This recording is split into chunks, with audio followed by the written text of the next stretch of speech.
Hello everyone, myself Akash Jain from Albatross Education Center. Today we are going to discuss class 12th chapter number 5 continuity and differentiability. इस chapter में सबसे पहले हम लोग discuss करेंगे continuity क्या होता है। जैसा कि आप लोग इंग्लिश में भी पढ़ते होंगे कंटिन्यू का मतलब क्या होता है, लगातार जो चीज़ कंटिन्यू चल रही है, कैरी ऑन है, उसको हम लोग बोलते हैं कंटिन्यू। उसी चीज़ को हम लोग मैथ्स में भी क्लियर करते हैं कि कंटिन्यूटी मैथ्स के बेस पर क्या होता है, मैथ्स के कंसेप्ट में कंटिन्यूटी का मतलब क्या होता है। कोई भी एक फंक्शन ले लीजिए आप, फंक्शन तो आप लोग जानते ही होंगे, क्लास 11th में भी पढ़ा है, 12th में भी आपने पढ़ा है। F x equal to sin x है, f x equal to cos x है, ये सारे फंक्शन है। क्लियर। तो जब ये फंक्शन कंटिन्यू रहते हैं, कंटिन्यू फिर वही बात आई, कंटिन्यू क्या होता है, कंटिन्यू का मतलब कैरी ऑन रहते हैं, कैरी ऑन का मतलब लगातार चलते चले जाते हैं, तो ये फंक्शन कंटिन्यू कहलाते हैं। कैसे पता कैसे करते हैं, वो हम पता लगाते हैं सबसे पहले ग्राफ के अकॉर्डिंग। अगर हमारा उस फंक्शन का ग्राफ बनाते समय अगर हमारा जो पेन है, जो मार्कर है, वो उठा नहीं है, उसको हमने पिक नहीं किया, उसको कंप्लीट करने के लिए हम सीधे बनाते चले गए, तो वो कंटिन्यू है। लेकिन अगर ऐसा नहीं हुआ, ग्राफ को बनाते समय हमें पेन या मार्कर को उठाने की ज़रूरत पड़ गई, तो वो फंक्शन डिसकंटिन्यू होगा। कैसे? सपोज सबसे पहले मैं एक फंक्शन लेता हूँ y is equal to x. Y is equal to एक फंक्शन लिया, एक्स इजकल टू अगर मैंने 0 रखा तो y इजकल टू 0 आएगा, एक्स इजकल टू अगर मैंने 1 रखा तो y इजकल टू 1 आएगा, एक्स इजकल टू अगर मैंने 2 लिखा तो y इजकल टू 2 आएगा, एक्स इजकल टू अगर मैंने -1 लिखा तो y इजकल टू -1 आएगा, एक्स इजकल टू अगर -2 लिखा तो y इजकल टू -2 आएगा। अब इन सारे पॉइंट्स को मैं ग्राफ पर प्लॉट करता हूँ।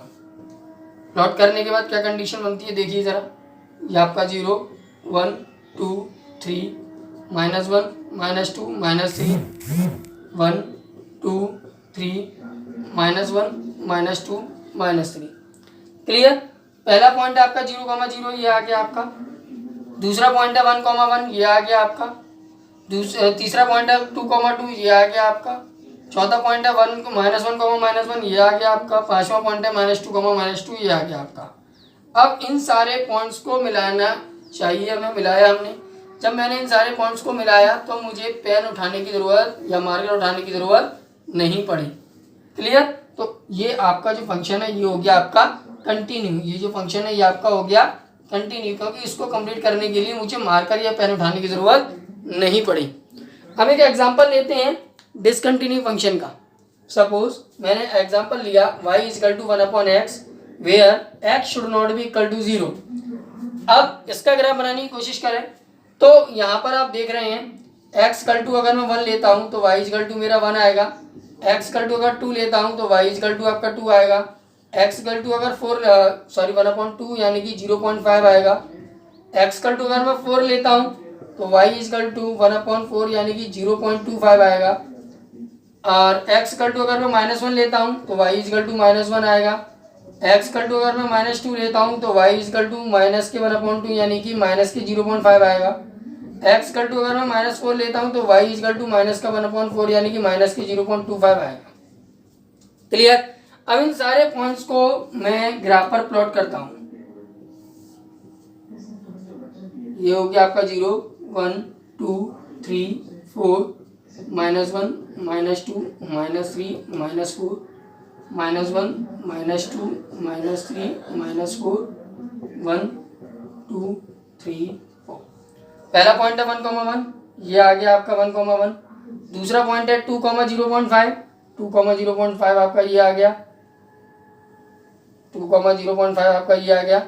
तीसरा पॉइंट है 4,0.25, तो 4,0.25 आपका ये आ गया। चौथा है -1, आपका पॉइंट ये आ गया। -2, -0.5 आपका ये आ गया। उसके बाद -4, -0.25 आपका ये आ गया। अब इन सारे पॉइंट्स को मैंने जब ज्वाइन किया इस तरीके से आपका बन रहा है। Clear guys.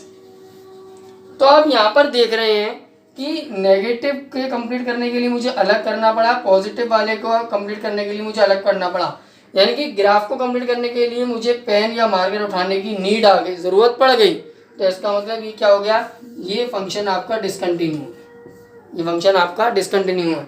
इस फंक्शन में आपको ग्राफ बनाने के लिए मार्कर की उठाने की ज़रूरत नहीं पड़ी थी, इसमें आपकी ज़रूरत पड़ गई, तो इसका मतलब ये फंक्शन आपका डिसकंटिन्यू और ये फंक्शन आपका कंटिन्यू हो गया। अब आप सोच रहे होंगे कि सारे क्वेश्चंस को पता लगाने के लिए कंटिन्यू है या नहीं है, इसको हमें ग्राफ ड्रॉ करना पड़ेगा। नहीं, ऐसा नहीं है। ग्राफ के बजाय हम लोग लिमिट का भी यूज़ कर सकते हैं, लिमिट वाले कंसेप्ट का भी यूज़ कर सकते हैं जो आप क्लास 11th में पढ़ते हुए आए हैं। कैसे? सपोज मैंने आपको जो कंडीशन है वो बता रहा हूँ कि limit x tends to k f x is equal to f k बराबर होनी चाहिए। जो कंडीशन है हमारी, limit x tends to k f x should be is equal to f k. Clear? अगर ये कंडीशन हमारी फुलफिल है तो हमारा वो फंक्शन कंटिन्यू है। अगर ये कंडीशन फुलफिल नहीं है तो वो फंक्शन हमारा कंटिन्यू नहीं है।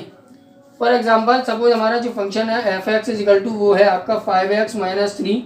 आपको ये चेक करना है कि क्या ये फंक्शन x=0 और x=3 पर कंटिन्यू है या नहीं है। x=0 और x=3 पर चेक करना है। कहने का मतलब k की वैल्यू यहाँ पर 0 और k की वैल्यू यहाँ पर आपको 3 लेनी है। क्लियर? सबसे पहले चेक करते हैं लिमिट x टेंस टू कितना आएगा यहाँ पर 0, k की वैल्यू पहले 0 ली। F x is equal to limit x tends to 0, f x कितना है हमारा, एफ एक्स है 5x - 3। टेकिंग लिमिट, जब हमने लिमिट ली तो x की प्लेस पे 0 यानी f इंटू 0 - 3 यानी कि आंसर आया आपका -3। क्लियर? लिमिट निकाली आपने। उसके बाद एफ के की वैल्यू आपने निकाली। एफ के की वैल्यू कितनी है आपकी 0। तो यहाँ पर आप x की प्लेस पे 0 पुट करेंगे तो सॉल्व करके आपका आंसर कितना आएगा -3। तो आप देख रहे हैं -3 और -3 दोनों बराबर आ रहे हैं, तो इसका मतलब it is continuous at x=0। Same आप फॉलो कर सकते हैं x=3 के लिए। जब आप x=3 के लिए फॉलो करेंगे तो अगर ये दोनों कंडीशन बराबर आती हैं, तो इसका मतलब ये फंक्शन आपका कंटिन्यू होगा, और अगर ये दोनों बराबर नहीं आती तो इसका मतलब ये फंक्शन आपका कंटिन्यूअस नहीं होगा।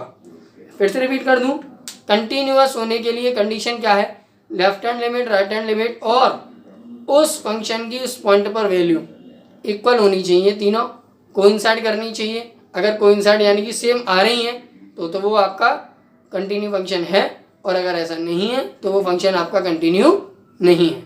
Clear guys? इस बेस्ड पर आप अपनी एक्सरसाइज 5.1 एनसीईआरटी की इजीली सॉल्व कर सकते हैं।